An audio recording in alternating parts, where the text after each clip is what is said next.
Good morning, afternoon, or evening, as the case may be to everyone. I'd like to thank you for taking some time to join us here to take a look at unified messaging.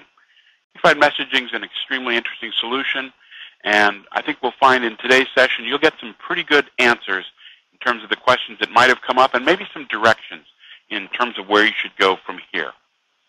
We'll talk a little bit about our company, AVST. Not a lot, because mostly you're here to learn about the solution, and that's what we want to focus on. We will then take a look at some of the options that you can have. Unified messaging is interesting. It's been around long enough where there's a number of ways to deploy it. Everyone has a slightly different idea on how you should do that. And if nothing else, when you leave this webinar, you should understand the ways of deploying it, and those will help you make the choices you need to make for your enterprise.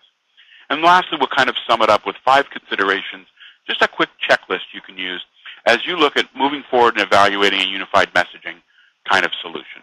And then, as was said before, we'll open it up for question and answers at the end, and hopefully there'll be some questions. And remember, anything that you're curious about, there's for sure someone else that just didn't have the courage to ask, so you'll be helping out your fellow attendees as well.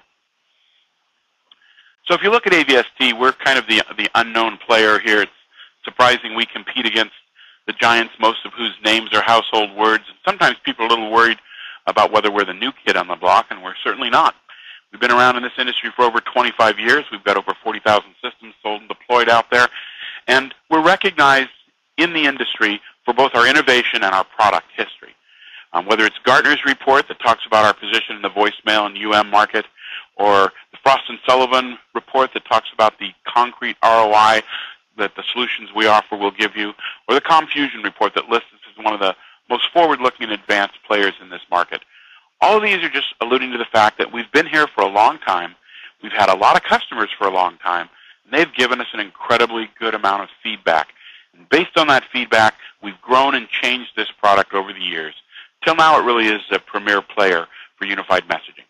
We actually deployed the first unified messaging solutions back in 1991, so we have a nice 15, 16-year solid history of looking at this solution and figuring out how to deploy it in a wide range of enterprises and a wide range of sizes of companies. So what we're going to do today is kind of give you the benefit of that experience and talk about our solution and how we see it fitting in the market. Always nice to have some slide up that talks about our successes. And what this one does, besides letting you know that we're a solid player in the market, is it sort of talks about 4 areas where we tend to be very, very successful. In the general enterprise, whether it's food, service, financial, all of those, the kind of problems those companies have, the communications problems, are exactly what we address. And those same types of problems really move horizontally in most types of industries. So in education, whether it's higher education or the lower schools, in the government, whether it's a city, county, or even a federal government agency, and certainly into the healthcare industry, what we found is the unified messaging solutions we provide are of great benefit to those people. And as we've been rolling them out over the years, we've tuned those solutions to make sure that we address the specific needs, not only in those verticals, but horizontally for almost any type of customer.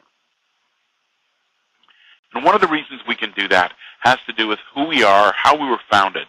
We're not owned by a PBX manufacturer. We're the only significant player in this market who isn't owned by someone who primarily makes another product, PBX, routers, etc. And what that does is it gives us a very unique focus on our product. And our focus tells us that we should be able to make a product that fits into any enterprise. And not only should it go into any enterprise, but it should support the existing pieces of infrastructure that are there. Last thing we want to do is deploy a solution that has hidden costs for you that requires you to upgrade your software, change something out, change your architecture. So we've designed our system to fit in seamlessly no matter what. Whatever type phone system you have, whether it's a legacy TDM type PBX or a newer IP type phone system, we're going to integrate with that without any issue. And you're going to be able to change that switch anytime you want, knowing CallXpress integrates to everything on the market. We not only support all the popular email systems, certainly Exchange, Notes, GroupWise, but we also support any IMAP 4 system. So higher education, anybody that has an IMAP system, we're basically going to be able to offer unified messaging across the board. And then we take a look at sort of this latest piece, which is the new architecture types for telephony. If you have more than one telephone system in your company, then you look at centralization and distributing call processes, and that's a very flexible area for many companies. Rest assured, CallXpress can be configured in any of those environments, and it also allows you to change those environments as you grow without having to replace any of the products or any of the software. So if we actually look at what's going on in the industry in general, and this is not just unified messaging, but this is the communications and data industry overall.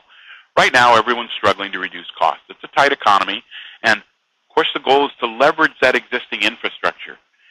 For maybe 5 years in the past, people have been looking at moving to an IP type, voice over IP type solution, and people are still looking, but now the move's slowed down a little bit with people thinking, what I want to do today is spend money on my infrastructure that gets me money right now. Not so much for the future, but let me lower costs today. Let me make my management simpler. Let me control my employee expense. And as I do that, whatever I deploy, I really want to make sure that that's going to fit in whatever new architecture I pick.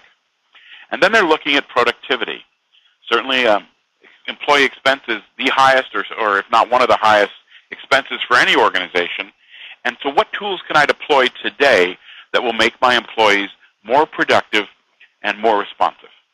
And for productivity, unified messaging is one of the key elements in the unified communications world that's actually already today out, deployed, and returning true value. And there's certain things we do to enhance it with speech recognition access and mobility to connect to the devices, but the general concept of unified messaging is really tried and true. We're going to look at some numbers that talk about surveys and things in a second. But it really is one of the things you can do today that address that productivity issue. And then the last piece is looking at ways to improve the business processes. All these things can be done today in your environment, and most of them without requiring major investments. Reducing that latency for customer communications is a major focus for many people. Trying to retain those customers you have in a time when budgets are tight is certainly a good move.